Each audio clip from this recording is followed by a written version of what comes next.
Welcome to Behind the Muscle podcast. Today's guest is a newly crowned IFBB Pro. He's the 2022 Classic Physique Overall Champ for North Americans. Today's guest is Dylan Bursey. Dylan, welcome back to the podcast, man. Yeah, man. Thank you very much for having me back.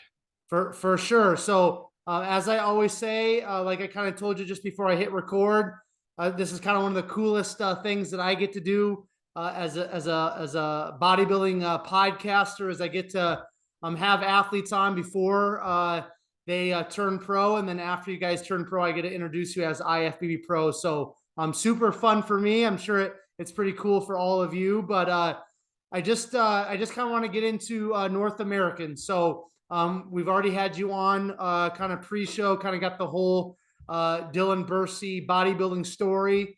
So why don't you catch us up? I can't remember. I think I had you on maybe how many weeks out was it? Do you remember? I think we were a couple weeks, roughly. Okay. Two, So 3 weeks. maybe just from about that point, let's just pick up from about 2 weeks out. How did those last 2 weeks go? And then why don't you just walk us through peak week, and then we'll go from there. Yeah, sure. So the last couple weeks for me, they were pretty grueling, I'll be honest. I had planned this show since last year. So with work, I had planned my vacation accordingly. So I was actually able to get probably like the last 10, 12 days off leading into the show, which was a great decision in hindsight. Wish I could have had more. Honestly, the more time off leading into the show, the better. So once work was kind of out of the way, it was a lot easier because I just didn't really have anything else to do in the run of the day, right? It was just prep stuff. You know, if I needed to nap, I could nap. If I needed to do anything, I could just kind of drop and go and just focus solely on the prep, which was great.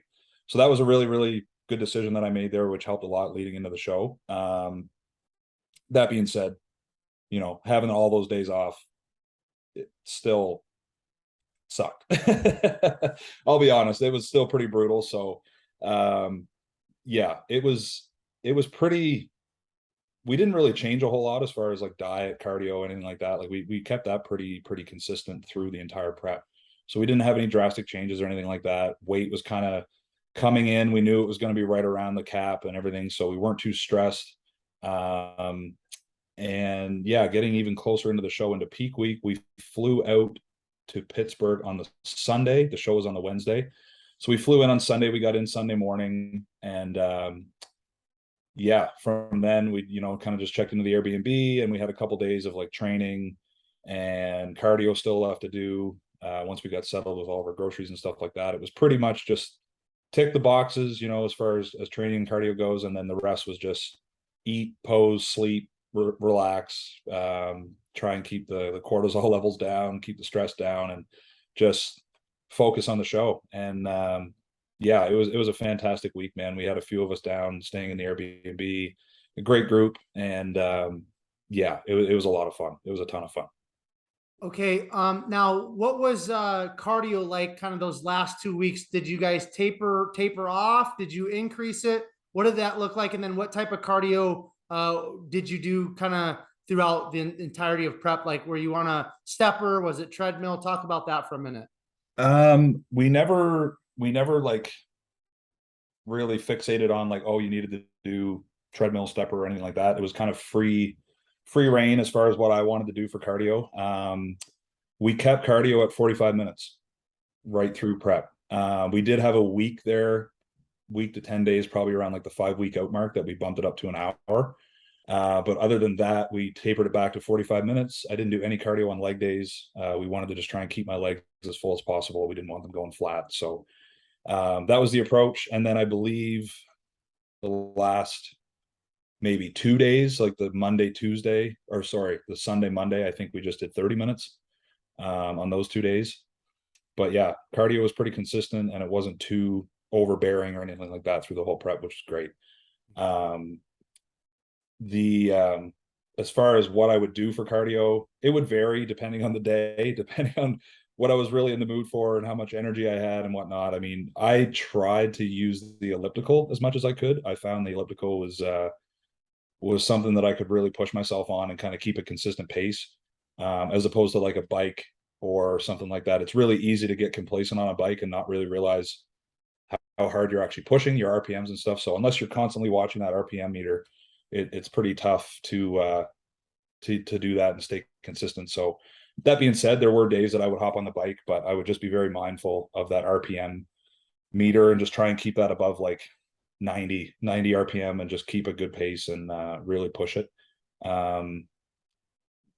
Treadmill, I would mix in a little bit. So we have a gym at work as well. So there was a lot of days that I was working throughout prep that I would actually do my cardio at work. So I'm very, very fortunate in that sense that I was able to do that.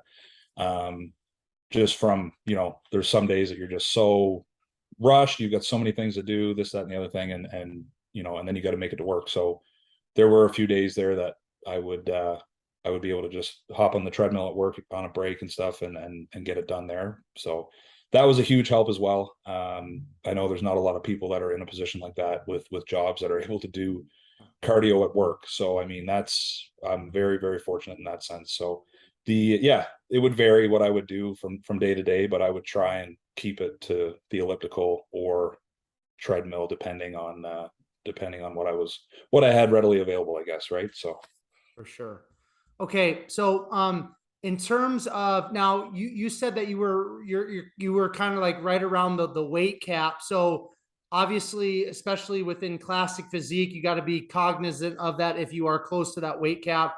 So in terms of food, in terms of like carbing up and all of that type of stuff, first of all, I guess when were weigh-ins for you guys?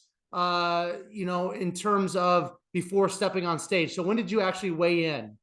So we weighed in Tuesday, around, I think it was around like 3:30 in the afternoon, which was almost 24 hours before I got on stage. I was around 1:30, 2 o'clock, I believe, on Wednesday when I went out for prejudging. So roughly 24 hours,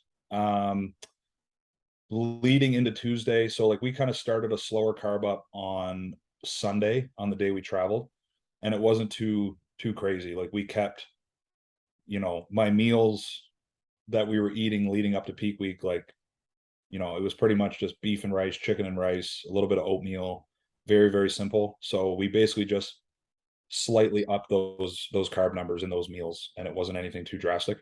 And then gradually increased them again on Monday. And then on Tuesday, we kept the food relatively low because I was kind of right on that cusp. I ended up weighing in at 236. So I was a pound under my cap. So it was bang on. And then once we finally got the weigh in over with Tuesday, we kind of pushed the food a little bit harder in the evening and really tried to fill out. And Tuesday night, we had a bit of a different approach. So because we weren't getting on stage until Wednesday afternoon, we had a little bit more leeway as far as what we could push for food. So previous preps, we've kept it relatively simple as far as carb sources and everything. Like we just keep, like I said, rice, cream of rice, rice cakes, everything rice based pretty much, just for digestion solely. But this time around, the food we were throwing at me leading into Tuesday just wasn't sticking at all. Like I was eating meals and losing weight. I was like, couldn't really eat enough. It was like just burning through it super, super quickly. So Dana kind of made the call Tuesday night. He's like, listen, we need something with a little bit more substance. So we ended up ordering 3 Dave's doubles from Wendy's.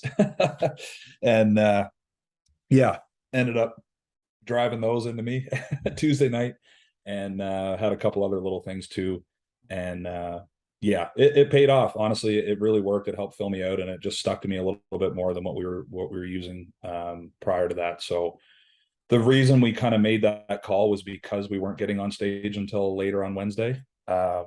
If it were, first thing in the morning, 8 a.m., you don't have that leeway when you wake up to say, oh, this worked or this didn't work, right? So we had the time on Wednesday to say, like, okay, if we woke up and it wasn't a good call, well, we've got time to kind of play with things and kind of come in a little bit sharper for prejudging. So that was kind of the reason behind that call. Okay. Now, Did that make you a little nervous though? When Dana's like, "Hey, we're gonna do something different. We're gonna grab some burgers." Like the bodybuilder in you, that's like so driven, so disciplined, so strict with the eating. Was that a little nerve wracking, or not so much? Um, a little bit, but honestly, so if we were gonna say like, okay, we're gonna do burger and fries, that would have kind of I probably would have said no, like let's hold off. Like I don't want to do fries because in at the end of the day, you know, what I was actually eating on that burger, there's not a whole lot on there that I wasn't already eating in prep as far as the carb source and the meat and everything like that. So some condiments and stuff like that, but it's not a ton either. So, you know, between the beef, I didn't get any like bacon or anything like that on it either. So um I wasn't too worried. Now that being said, obviously it was in the back of my head. It's like, okay, this is different, like a little bit uncomfortable, but we talked about it and chatted about it and kind of laid it all out and said like I said before, like we have time, you know what I mean? So if this doesn't, it's not good. And it was the thing too. It's like, this isn't gonna, I'm not gonna spill from this. You know what I mean? So it was one of those things. It's like, we have the time, so let's use it to our advantage. Let's try something and see if it works. Um, but yeah, if we were gonna throw in some sources of food that I hadn't had at all in the last 4 or 5 months, i.e., deep fried fries, probably would have been a little bit uneasy, and I probably would have said no. Like, listen, let's choose something else, kind of thing. So we, just a bit of a backstory. We had tried that for um, Toronto 2 years ago when we flew up to do that show, and then that was the one that ended up getting canceled. So when I was flying to Toronto, was on my way to the airport, and Dana was like, "Listen, man, like you need to eat." So we stopped in on the way to the airport and grabbed some fries from some random restaurant. And the next 24 hours for me were not very pleasant, digestion wise, and I was just in and out of the bathroom and stuff, and it just wasn't great. So from that point on, we're like, well, we're never going to do that ever again. So, you know, live and learn. And it was great at that point. It was still 3 or 4 days out from the show, so it was one of those learning experiences. But that's a big part of all this, right? You do these preps and you do these peaks, and if anything, all you do, you collect data, right? You gain more and more information the more shows you do and the more peaks you do, and that's the best part, especially when you have the same coach through the whole process. Like, you both know this stuff, so you can bounce ideas off each other. It's like, oh, remember when we did that? Well, that didn't really work, so let's never do that again. Yeah, makes a lot of sense. So why don't you actually I want to ask you your confidence level. I mean, it's a lot of the guys that come on. I mean, most of the guys that come on, at least to this podcast, pre-show, even guys that are placing 10th or out of the top 10, or looking me straight in the eyes and telling me that they're going to win. And I'm like, okay, well, I don't necessarily see that from the pictures on Instagram, which Instagram isn't the best judge, but you can gather a little bit of information from most people's update pictures on Instagram. And then there's other guys that come on, they look me in the face and say they're going to win, and you're like, absolutely, I believe it. And I think you're more of a soft spoken person, but you were very confident when you came onto the pre-show podcast with me, and you had some pretty strong aspirations. So I guess what I want to get to, Dylan, is the day before the show. I mean, where were you at in terms of confidence? I mean, where were you at in terms of your mindset? Walk us through that, and then why don't you start leading us into prejudging how that went for you? Okay.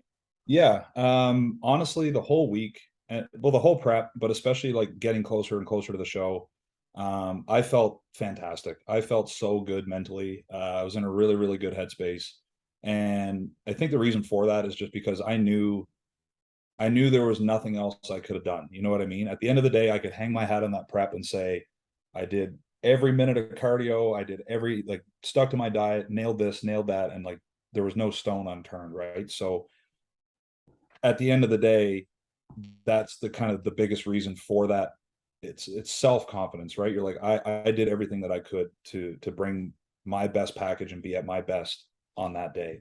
And you know, as prep goes on and the show gets closer and you see the changes and everything like that, and you know, you're putting in time with posing and your presentation and everything, and everything's just coming together and everything went off without a hitch. You know, prep was like, obviously it wasn't a breeze, that's not the right word, but in the grand scheme of things, like it went very, very smoothly. So, you know, when we got to Pittsburgh and settled into the Airbnb, that was kind of the last little, like, we'll call it stressor in prep. Like, you know, traveling, you don't know, there's so many variables that could happen with traveling, you know, with luggage, with delays, with this and that. So we did give ourselves a few days of a buffer just to kind of get down there and get settled. But once we did, man, honestly, I was there. Like I said, we had a great group of people with us. The vibes were great. We were just kind of, you know, doing our thing, having fun with it, and just supporting each other and everything. And I felt fantastic. I felt very calm. I felt very just at ease, and I felt like, you know, things were going to go extremely well, because as even the hours went on and the days went on leading into the show, you know, all the right changes were happening. Everything was just kind of coming together, and it just builds your confidence, right? You just, you know, on top of like, okay, I did everything that I could to get to this point, you're also seeing the changes happen and you're like, okay, this is good. You know what I mean? Everything is kind of coming together at the right time and peaking at the right time. And so that, yeah, I got to say my mentality leading into show day was very, very good. I was very calm, um, sleeping at night, sleeping well, everything. Like it was great. Um, Outside of that, I think a big thing that I do and did all through prep and continue to do is just like kind of visualization. You know, I don't know how many hours of cardio I was doing, and I'm just kind of, you know, busting my ass on the elliptical, and I've got my eyes closed, and I'm kind of sitting there visualizing, you know, on the stage, in lineup, you know, getting moved to the middle, the first call out, like standing there under the lights, all that, like I play that stuff over and over and over in my head. And I think that's a really, really strong tool that you can use. And it helped me a ton. And it just kind of just gets you mentally prepared for that moment as well, playing that over and over in your head, and just kind of mentally preparing yourself for that. And now leading into prejudging and backstage and stuff like that, again, I felt great, you know, standing back there. Like I said, everything was kind of coming together at the right time. Finally getting backstage, and backstage is a little bit chaotic. I will say, like, you know, the people that are backstage organizing and stuff, they have a job and they need to make sure that everybody's where they need to be, when they need to be there. And that's pretty typical with any show. But, you know, once you kind of get there and get settled, everyone that was in my class was super great, you know, made a lot of really good connections, and everyone was pretty easy going backstage. There was no one that was like super stressed out. Everyone was kind of having fun with it, which made things even easier. You know what I mean? So like if you're around a group of guys, everyone's kind of uptight and everyone's like super nervous and no one really knows what's going to happen. And it just, that rubs off on everyone, right? And everyone's kind of walking on eggshells a little bit. But yeah, the group of guys was fantastic, and we all had a blast. Everyone was having a lot of fun, super supportive. Everyone that I met backstage, whether it was in my class or not, was very supportive, like nothing but good things to say. So just the whole vibe backstage and throughout the whole day of the show was just fantastic. Everyone was in such good spirits. Everyone was having fun, and yeah, met a lot of really, really great people and made a lot of really good connections. Okay, so when you get out actually on stage, why don't you walk us through prejudging, and then once prejudging wrapped up, talk about some of those thoughts, some of those feelings, some of those emotions that you were having post prejudging. Yeah, so we walked out the way that they did it for our class. So I was in Classic D, which, I mean, typically the tall guys, we've got a smaller class to begin with. There's not as many of us over 6 feet. So we had 10 guys in our class. So we did 2 groups of 5 to kind of go out for like preliminary prejudging, I guess you could call it. So we just went out, did a couple quarter turns, couple poses, and moved on. They didn't move anybody around. They didn't do any comparisons or anything like that. So that was super quick. That was like, I don't know, felt like 30 seconds. It might've been a minute. It went by pretty quick. And then we all filed off, and then I came back out for my individual routine, 30 seconds, which went really well.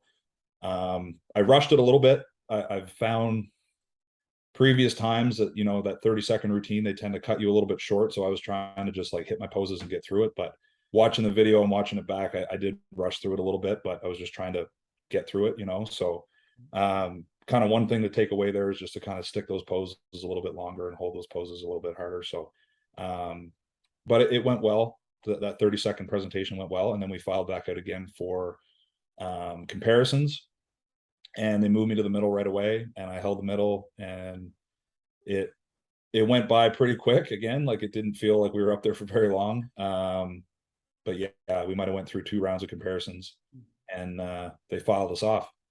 So that was it. It was over in a blur. Like, it happened so quick.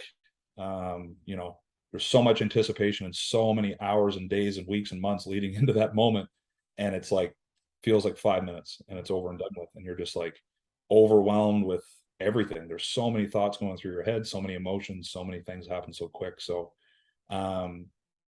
yeah, so we filed off stage, and that was pretty much it. I kind of met up with the whole team there, and everyone was just super excited, super happy for me. You know, they were just like, dude, you nailed it. Like, that was awesome. Like, basically, you're pretty much, they like came right to me and was like, dude, you just won your pro card. Like, you just held the middle, you smoked everyone, like this, that, and the other. And in the back of your head, you're like, okay, well, yeah, like, I moved to the middle, that's good, I held the middle, but like, you don't want to get ahead of yourself, you know what I mean? You're like, okay, well, like, there's still the night show, there's still, like, you know, they haven't awarded anything yet. There's like, it felt good, don't get me wrong. Obviously, you're like, okay, I did exactly what I needed to do. I got moved to the middle, I held it, I stayed there. That's, what else could you ask for? You know what I mean? But there's still that little voice in the back of your head that's kind of like, well, what about this? Or what about that? Or, you know, maybe they were comparing me to him, and there's all these little scenarios that are playing over in your head, you know? So it felt pretty good. I gotta say, we got out of the venue, we went to have a bite to eat, and I was pretty emotional. I gotta say, like, I kind of just had to sit outside by myself for a little bit and just kind of like decompress a little bit. I was like pretty overwhelmed, had a little bit of a cry there for a minute as well. It was like a lot of emotions kind of going through my head, and like I said, everything happened so quick. It was so difficult to just, you know, actually realize what was going on and sit there and kind of soak it all in. So I just kind of had to just remove myself from the crowd for a little bit and just kind of sit there by myself and with my thoughts for a little while. And yeah, from then we went to have a quick bite to eat, and then went back to the Airbnb and just kind of hung out. We were going over routines and stuff for the night show. We had to do like touch-ups for tans. I went and got resprayed for the night show. And yeah, so like I said, it happened so fast, and there were so many overwhelming emotions and just so many things happening so quickly. But it makes it really difficult to be present and kind of soak all that in, because your brain can't keep up with what's going on. Like, there's so many things happening so quickly that you just can't soak it all in, you know? So I'm glad that there's videos and all that stuff from the stage, especially because you pretty much black out. Like, obviously I remember it, but as far as like, you know, vividly, actually, like, no, like, not even close. So it all happened so fast that, you know, you just kind of space out, and the adrenaline and everything, like, all your kind of your instincts just take over, and you just do what you've practiced and do what you've been drilling with posing for months and months and months. And yeah, it's pretty crazy.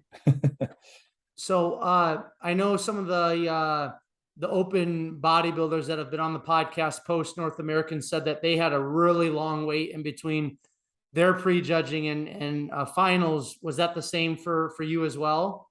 Yeah, I'm not 100% sure what time we got on stage for finals. But it was quite a long wait, honestly. Like, there's so many classes and so many competitors, you know, because they went through all the masters classes every 5-year gap from 65 to 35. And then you've got guys that are, you know, 50 that are competing in every category all the way down to 35. And then you've got some of those guys are also competing in open. And then the 4 classes in open, I think there was like 78 or 79 competitors. So there was a lot to go through. And I mean, they do try and fly you through pretty quick once you're up there. Like it's really just the top 5 in each class that get comparisons or get to do their minute routines. So, you know, for how few competitors are actually going up and getting to perform their routines, it still takes quite a long time, right? So I would say from 2 to 2:30 roughly, maybe when we got off stage, it was probably a good, geez, I don't know, 5 or 6 hours, maybe even longer till we got back on stage. I think it was probably closer to like 8, 9 o'clock. It was late.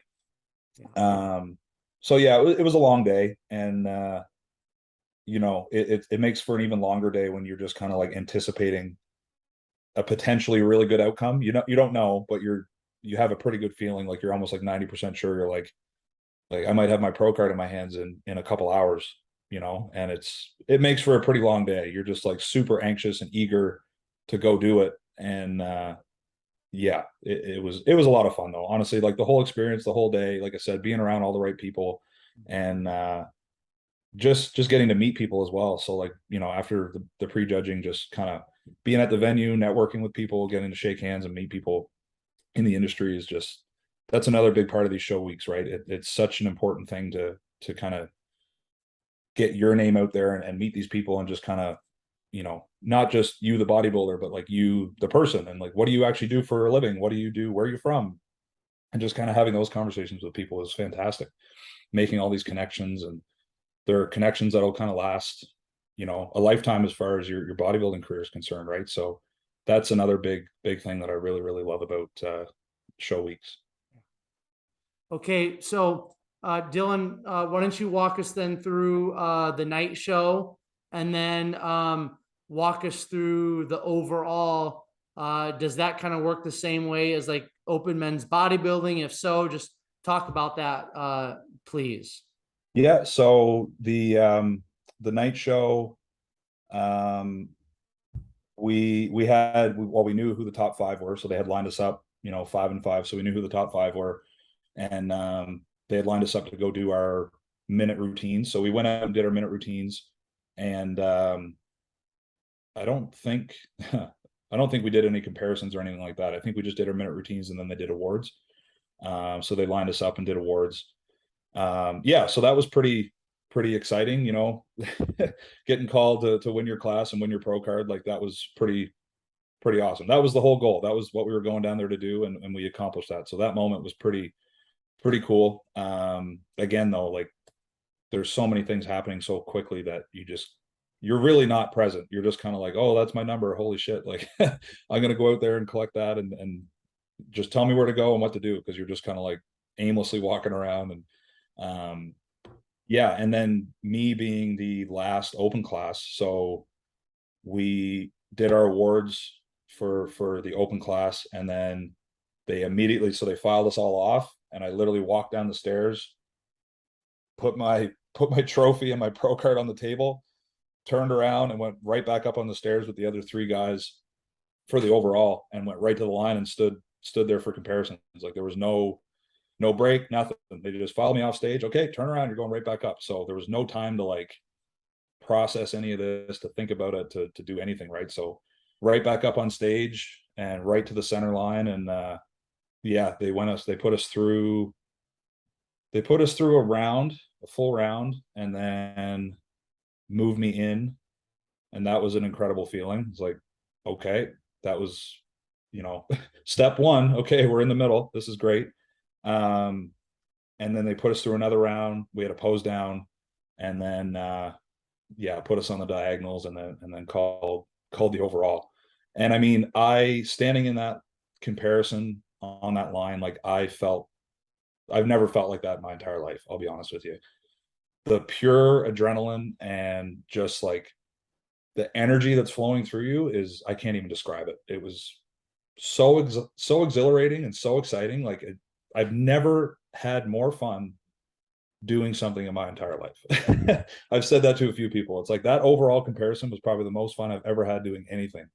And it's like having moments like that just is affirmation that like you're meant for this and you're built for this and this is your calling and this is something that you love to do and it feels good doing it. And then also getting the recognition of the win as well is just kind of that like cherry on top to say like yep, you felt this way and you did a good job, congratulations. So the overall was stacked. The three other competitors looked absolutely fantastic, and it was definitely close for sure, for sure.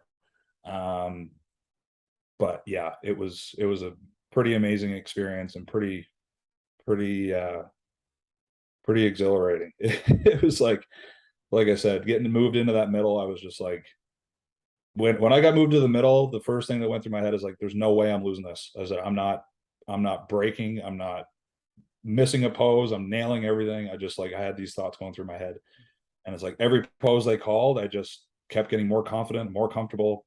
And like I could just feel myself just getting like harder and like, almost like growing into every pose. It was just like, it was a really, really good feeling. It was just like everything was kind of just clicking at the right moment. And yeah, it was a ton of fun. Cool. So you've mentioned several times just kind of like the crew or the team or the community that you had kind of surrounding you in terms of being there at North Americans with you. Why don't you, because bodybuilding is a very individualistic endeavor. It's a very individualistic lifestyle.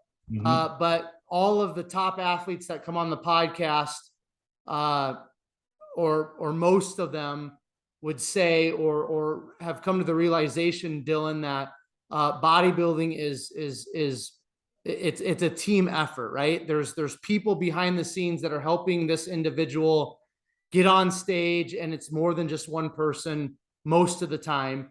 So talk about a little bit more in depth how important through this prep, through you earning your IFBB Pro card, how important was it to have Dana in your corner and have some of these other people that were on your team in your corner? They're actually supporting you in the flesh. Yeah. So, I mean, you touched on a little bit there, like bodybuilding, looking at it in the grand scheme of things, bodybuilding is a very individualized sport. It really is you versus you physically and mentally, every single day, because there's no one else that's going to do your cardio for you, go train for you, cook your meals, do everything that you have to do in the run of a day, except you. So when it comes down to that stuff, yeah, it is very individualized, but like you said, the team that you have behind you, supporting you through that entire journey, whether it be, someone that you just need to talk to on a rough day to kind of just get you through it, whether it's your coach, whether it's friends, family, anybody that just supports you, and even just people that understand, this is a goal that you want to achieve. And these are kind of some of the, I won't use the word sacrifices, but these are some of the decisions that you have to make as far as like, oh, I can't go to family dinner, or oh, I can't go out to supper with my friends, or oh, I can't do this or can't do that. Having people that understand that, but also will still support you and still be there for you and not kind of, outcast you or whatever. That is huge. And that's been a huge support and a help for me through this whole journey, because I have countless people in my life like that. And I'm super thankful for that. And I wouldn't be here without all of them. The list goes on. That being said, in Pittsburgh specifically, so it was Dana, friends of ours, Rowan and Emma, who both competed there as well. They're from Halifax here in Nova Scotia. And then our friend Angela was there as well from Newfoundland. And then, people were kind of coming and going as well. Rowan and Emma's coach, Matt Berzicott, was there. So, and then later in the week, Dana's coach, Julian, was there. So we had this whole kind of group of people kind of coming and going throughout the week. But, the core group of us that were at the Airbnb there, it's just, everyone's kind of doing their own thing as far as their own prep is concerned, and everyone's doing a, not one of us is following the same plan, not one of us is doing the same approach for peak, but just having, so many like-minded people around that are all doing the same thing, trying to achieve the same goal. And not to mention, you're all friends, you're all super supportive, you all want to see each other succeed. Having those people around and having those people in your corner is everything. That week would not have been near as memorable if I didn't share that experience with those people. And now, it's only brought us even closer. Like we have that week between us all that was super memorable, super fun. And, it was a fantastic experience for everybody. And, yeah, it wouldn't have been the same without having any of them there. And I'm super, super thankful that we were able to kind of all make the trip and work it all out to stay together. And yeah, it was just fantastic. Having people there in the flesh supporting you like that it makes the world a difference. And it makes the achievement that much more memorable and meaningful, to be able to share that with those people. So yeah, it was a really, really good experience. Okay, so I know before we turned on the mic, you said that, being an IFBB Pro really hasn't sunk in yet. And everybody that I bring on post competition that gets their pro card, I think universally, everybody's like, it hasn't sunk in yet. And I get that in that sense. Now, in terms of some of the thoughts that you've had, some of the reflections that you've had from North Americans, being an IFBB Pro now, what are some of your takeaways? What are some of your initial thoughts? What are some of your initial, kind of feelings in terms of this entire prep, accomplishing your goal to get your pro card, going beyond that, capturing the overall, you're the 2022 Classic North American Overall Champ. Like, up to this point, what are some of those reflections that you've had, and what are some of those major takeaways from this prep and from this competition at kind of where we sit at today? I think the biggest thing was kind of reflecting on prep itself. I really tried to keep things simple this prep and just, not overthink things, just keep, stick to the basics. We were very like, we kept the diet very simple. We didn't make any drastic changes with that. Cardio was consistent, everything like that. And it worked, we really learned a lot this prep, as far as my body is concerned, on how to, take the next year or 2 year, however long you want to say, and really apply that and have the best kind of outcome going forward. So I think from a prep standpoint, like, we really, really learned a lot on how to apply that moving forward in a really, really successful way. So that's really exciting. That's one of the things that kind of motivates me the most going forward. It's like, okay, we've got a lot figured out here. We learned a lot. We've got a lot of really good data, and we know what we need to do going forward, whether it be, diet or training or whatever avenue you want to go down. We've got a lot of things figured out, and that makes it really exciting going into an off season and then eventually starting another prep for a debut. As far as the takeaways from actually, turning pro and accomplishing that goal, I mean, that's been a goal of mine for a long time. And like I said to you before we turn the mics on there, it's one of those things that, you believe in your ability to do it, but at the same time, there's this little voice that's like, well, there is a chance that might never happen, because there are countless people that go chase that goal for their entire lives and bodybuilding careers and never achieve that goal. So it's the realistic voice in your head is kind of like, okay, well, like, we know how bad we want this, but what if it doesn't happen? What are you going to do if it doesn't happen, kind of thing. So you do need to kind of be a little bit of a realist, I guess, if that makes sense. But having it happen, it's kind of like, holy smokes, it did happen. And it, like I said, it doesn't feel real. It doesn't feel like it's happened. Nothing's sunk in yet. Getting back home and going back to work and seeing friends and seeing family, you know, you're having that conversation of like, congratulations, how was the show, this, that, and the other thing. So like you have that conversation multiple times a day. And every time you have that conversation, you're like, damn, that did happen. That did actually happen. So it's like, you know, you're still kind of in that like cloud nine mentality in a way. But I think the biggest takeaway from it that I've noticed so far, it's been a big mentality shift for me. Yeah, since that night, honestly, since that night and the next day, like everything, it's like, well, this is my life now. You know what I mean? Like this is something that I'm gonna be we'll use the term a good pro. Like I'm gonna pursue pro shows and I'm gonna like compete at the highest level and I'm gonna, you know, do my best to represent what it means to be a professional bodybuilder and what it means to represent the IFBB Pro League. And just set an example, you know what I mean? So I think that's the biggest takeaway for me, is that I've noticed a big shift in my mentality as far as that's concerned. And not to say that I wasn't motivated or driven or anything before, but it's almost like you find a higher purpose in a sense.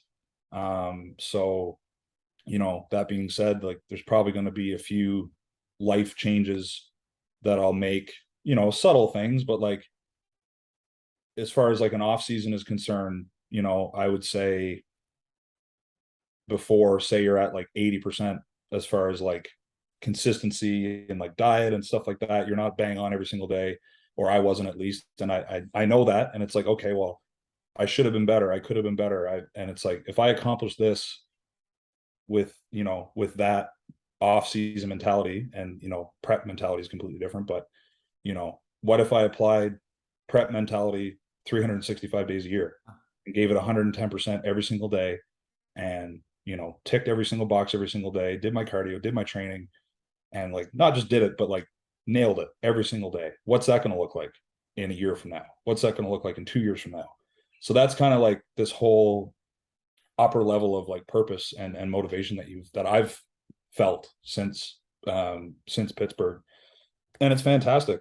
I feel like it's kind of almost had like a trickle down effect in a way too, in like other areas of my life. I just feel more, you just feel like you have more of a purpose in general. I think that's kind of the biggest takeaway, is that, you know, you work towards this goal for so long, and when you finally get there, it's like, wow, okay, all that hard work paid off, and all the, you know, decisions that you've made in the last X amount of years and all these choices and avenues that you've chosen to go down have led to this moment, and it worked and it paid off and it's great. That being said, I'm the type of person who's like, I'll use the word never satisfied. So it's like, okay, I've accomplished this goal and this was a big goal of mine, but it's like, what's next? You know, and it's like, okay, well, the next thing is, you know, we're going to rebound properly. We're going to set our sights on a really good, solid off season. And then we're going to aim for a pro debut and probably do 2, 3, 4 shows back to back to back. And ultimately the goal is to get on that Olympia stage, you know, that's the goal. So baby steps and baby goals on the way there, but the ultimate goal is to get up there on that Olympia stage. And yeah, it's one of those things. It's like, I'm not going to take my foot off the gas until I get there. So that's awesome, man. You know, kind of some words that pop up in my mind, you know, as you're kind of sharing that, like the first one that popped in my mind is responsibility, right? Now that you are an IFBB pro, there's a responsibility if you choose to take it, you know, in terms of now representing the IFBB Pro League, all of the athletes that have gone before you, all of the athletes that will come after you, the responsibility of the country, Canada, and you've got, you know, Classic Physique, Mr. Olympia currently out of there. And there's just, you know, if again, you want to take on that responsibility, which I know you do, and that's what I think what you kind of were explaining, like you just feel you have this upper level of purpose, is what you said. There's this responsibility now, and there's just this opportunity for you to grow, not just as a bodybuilder, but to grow as a leader, as a human being, as a man. And that's a lot of responsibility, right? And that's Absolutely. something that may, hold some people back. But I think for somebody like yourself, a professional athlete now, that's something that you want to take on, and you want to kind of carry that, and just pursue being the best version of yourself. Is that kind of fair to say? 100%. 100%. You just want to, I think the best way to explain it is you just want to embrace everything that comes with being a IFBB pro now. You know what I mean? So it's it's a full-time job. It really is. And it's like now you just need to embrace it even more so as a full-time job. You need to, and I think being kind of an ambassador for bodybuilding as well, and being an ambassador for the IFBB Pro League is a great way to kind of look at it as well. But also in the community as well, like around here and in town, like, there's not a ton of pros around, and it's one of those things that people, whether they say it to your face or not, people look up to you, and people kind of look in your direction to see what you're doing, or how, like, what you're doing in the gym, in the community, and like there are eyes on you whether you know it or not. And it's one of those things that just, embracing that, I guess, ambassadorship, or that, like, being a professional, not just a professional bodybuilder, but just having that professional mentality and respect for people, and everyone else in the community. I think that is the big takeaway, is just kind of like representing what it means to be a professional on all levels, right? So yeah, just it's it's pretty crazy to think. It's one of the things that, like, it opens up a lot of doors, right? It opens up a lot of opportunity, a lot of doors, and it's up to you to kind of navigate through that, and how you want to pursue that. But yeah, I know for me, it's, at the end of the day, I just want to pursue a professional career at the highest level possible, and do what I can to compete at the highest level, and be at my best, not just as a bodybuilder, but as a person, as a man, like you said. And I think getting that, I'll use the word recognition, from the IFBB Pro League, and kind of getting that nod to say, like, congratulations, like, we want to see you pursue a pro career. That's pretty uplifting. You know what I mean? That's pretty motivating in itself. So just that alone, it kind of gives you this higher level of purpose, and drive and motivation to be better and do better, and just, come back next time I step on stage and just blow everyone's minds away, as far from a debut standpoint. You know what I mean? So that's what I'm really, really excited for, is just the just the competitiveness and competition moving forward, not to mention all the other avenues that are going to open up, and all the things that are going to kind of come with that. But I'm just hungry to compete. I want to do well, and I want to kind of make a name for myself, and I want to be out there. And that's really exciting. That's what I'm really, really excited for. For sure. And you should be.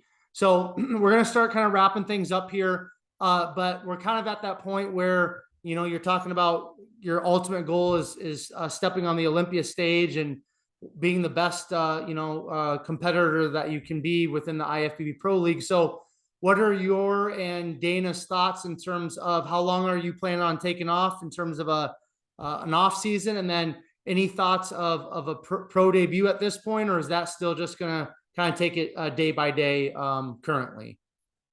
We've talked about it. And I mean, we talked about just ripping the Band-Aid off, and jumping into one right now. It just didn't really make a whole lot of sense. There were only really two options, or there were a couple options, but it was just, I had to get back to work. There were just a whole lot of variables that just didn't really make sense. And it would have just kind of added a lot of stress to the situation to do it right now. And I kind of looked at it like, what's the rush? You know what I mean? I would rather come in a debut at my absolute best. I just added 10 pounds to my weight cap. So why don't I try and fill that out a little bit, and just get better, bigger, tighter, have a better presentation, better posing. Like, why not? Right? To me, that just made a hell of a lot more sense. And I talked to some judges and stuff, and they told me, yeah, like, you could do a debut now, you could do a show now, and you do fine. You'd probably do just fine. But I don't want to do just fine. You know what I mean? I want to do extremely, extremely well, and I want I want to make an impact. I want to make a statement when I step on stage for the first time as a pro. So we've talked about it briefly. It's going to depend on the schedule once the schedule comes out, but just basing it off of this year's schedule, we're probably going to aim for something mid to late July. Whatever that looks like, potentially like Chicago. Yeah, based on this year's schedule, like Chicago, Tampa, Texas, were kind of the three that I had looked at back to back to back. Third week of July into like the second week of August. So I'd like to kind of pick 3 or 4 shows and just kind of bang them out back to back. And you know, if we can grab a win and qualify, hell, that's fantastic. And if not, you know, try and get some points and chase the qualification that way as well. So yeah, even just having, you know, the opportunity to even talk about it is super exciting. Yeah, just to say like I could go do Chicago Pro or Tampa Pro or Tech. It's like, what? It's pretty crazy to even be able to say that. So yeah, we'll wait till the schedule comes out and make a solid decision, but that's kind of the rough idea right now. Yeah, just take a big off season, try and fill out that weight cap as much as possible, and yeah, kind of come in with a bigger, better package for the debut. Excellent. All right, Dylan, a couple fun questions, then I'll let you go. Okay. In terms of maybe somebody that congratulated you in person there in Pittsburgh after you got your pro card in the overall, somebody maybe that sent you a DM, somebody that commented on a post on Instagram. Were there a couple people that you had to kind of take a double look when they congratulated you? Or maybe it was somebody that started following you on Instagram. I kind of however you want to take that, but it's always kind of fun to hear from you guys, like some of the people that you really look up to within the IFBB that congratulate you after your much deserved victory. So what were a few of those people that you had to take a double look when they followed you, congratulated you, what have you? Yeah, the first one that stands out. So Dana had put a post up, I guess that night. I think it was right after the show.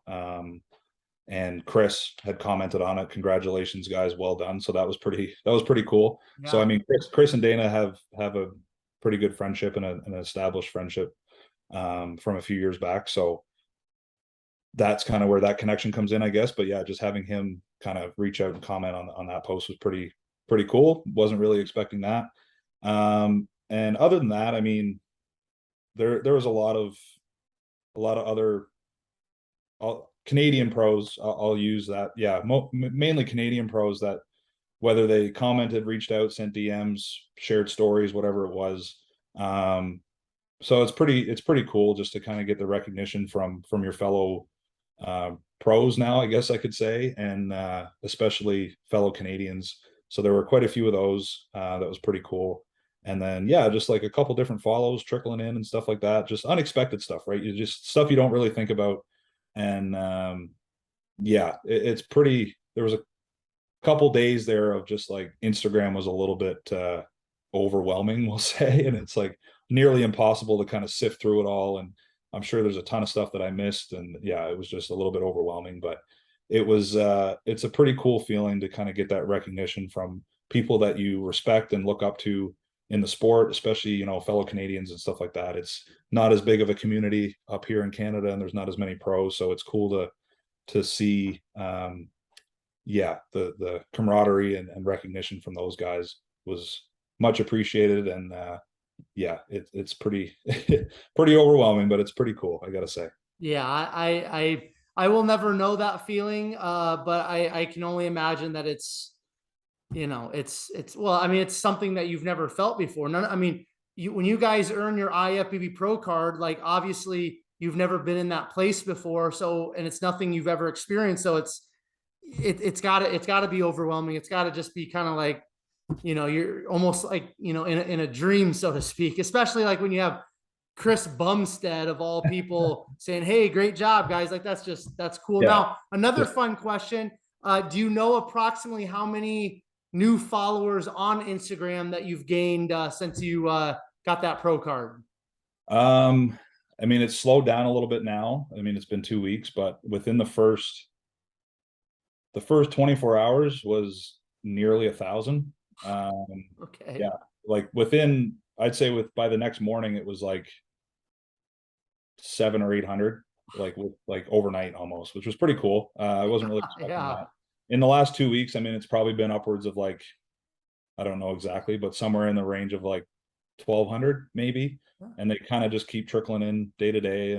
But the thing is too, is that I'm trying to also really market myself and get my name out there and brand my brand as a bodybuilder, right? So, I'm keeping the posts and the content coming daily, trying to stay very, up to date with everything that's going on Instagram, staying, engaged with stories and followers and all that stuff. And also trying to push the YouTube thing a little bit as well, trying to get a couple videos a week there. So that's stuff that I just know that I need to do to kind of reach that next level of like marketability, we'll say, but also like reach and recognition and whatnot. Like it just is what it is, right? It's just part of the industry now. Social media, Instagram, YouTube, like it's just a huge part of it. So you do need to kind of get your feet wet in that realm as well, to just stay relevant. Unfortunately, it's just the way that it is. So it's something that I've been working on for a while, and something that I've been working on kind of not necessarily getting more comfortable with, but just getting more, I guess, organized with, consistent posting and having content readily available and stuff like that. So since Pittsburgh, it's been a hell of a lot easier because like I said, you do kind of have that upper level of purpose now. And it's like, yeah, there's almost, you have a more solid reason, I guess, to be posting this stuff and to be like pushing content and like, okay, like we're like, okay, we're going to film this and this week. We're going to, make a schedule. We're going to get all this stuff filmed and at least have the content readily available. And, turnaround stuff on YouTube videos and all that does take a little bit of time with editing and whatnot. But we've got a really great guy here in town that's been helping us out a lot with that. So he's been a huge help with the YouTube stuff and some of the Instagram stuff as well, and shooting content for us. So he's yeah, shout out to Nick for that one. So he's been great leading into the show, and since we've been back, he's been on the ball. So that helps a lot, having guys like that in your corner as well. For sure. It's all part of the business now. The Instagram, social media. It's a part of, if you just kind of get it into your daily routine, that's kind of like what I do. I own a business and have a life, but I love the podcasting, and it's a passion project, and you just kind of insert it into the daily routine, and it becomes a part of the routine, part of life, and it kind of just flows with everything else. Okay, last fun question, then we'll wrap it up here, Dylan.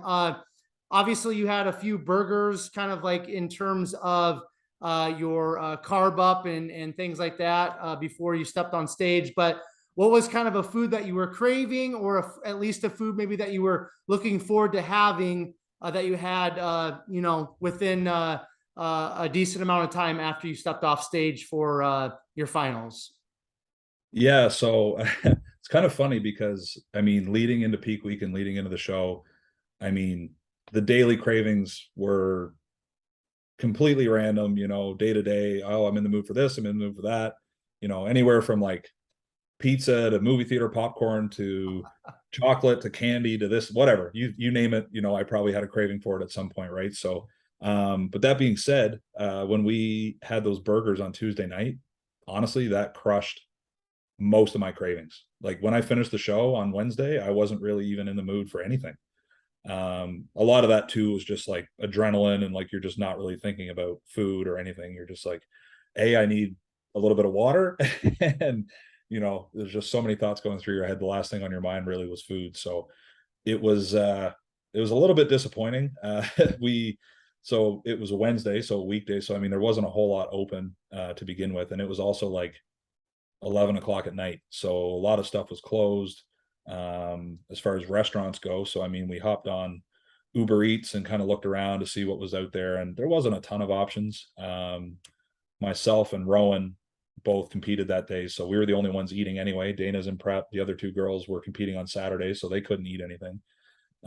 So we had ordered a couple pizzas from some random place on Uber Eats, and they were pretty disappointing. So we got them back, Sucks. got them to the Airbnb, and I think we each had like 2 slices, and we ended up throwing them in the garbage. Wow. It was pretty brutal. So that was a bit of a letdown. But the next day we had planned to go to Rowan and I went to Pamela's Diner. I don't know if you're familiar with that at all, but it's one of the big breakfast spots in Pittsburgh. So they're really known for their pancakes. So we went down there, and it's pretty busy. It took us about an hour to get in, but yeah, we ended up having a big spread of, there was like blueberry pancakes with like whipped cream, sour cream concoction that they have in there with like brown sugar and all that, and then the whole bacon, eggs, toast, and then we had some like what was it? Some like hash thing as well, and like, yeah, just a ton of food. And we had some other like little desserts and stuff like that too. So just kind of went all out with the breakfast, and that was definitely the best meal we had post show for sure. Had a couple more meals and stuff since I've been home with like friends and family and whatnot, but we've kept it pretty tame with the food. I'm back on like a full reverse diet and keeping everything clean and just trying to do this the right way, and kind of comes back to the whole representing what being a pro actually means, and doing things the right way and not falling off the wagon and eating like a jerk. So it's yeah, it's great because I honestly haven't really had any major cravings for food, and it's yeah, it's one of those things that you just don't really think about once your goals are set and your eyes are set on a bigger prize. It's like, I'm good. So yeah, it's been great. It's been a great experience all in all. Can't go wrong with breakfast, man. That's for sure.